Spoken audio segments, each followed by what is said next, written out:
Warthogs love a good mud bath. It feels great and exfoliates the skin. But there are some things mud just can't remove. A hog's body plays host to all sorts of parasites. Blood-sucking ticks and lice, hiding in places they simply cannot reach. This band of mongooses lives close by. They're a chatty bunch, with one of the most sophisticated animal languages.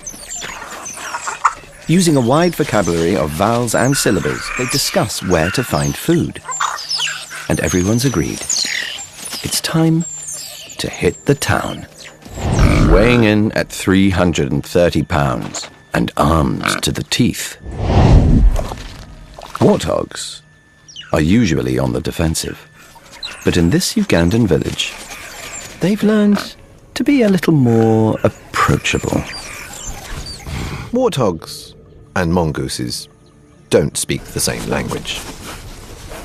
But they share something exceedingly rare between mammals. A cross-species collaboration. Initiated by body language.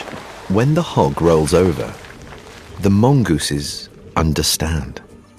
It's an invitation to dine. With a sense of smell 1,000 times more sensitive than our own, they detect the faint smell of blood and pick off protein-packed parasites. A nutritious meal for the mongooses and a much-needed deep clean for the warthog. This special relationship is only seen in 2 places on Earth, both around human settlements where there are fewer predators, so prey can relax a little in the company of newfound friends.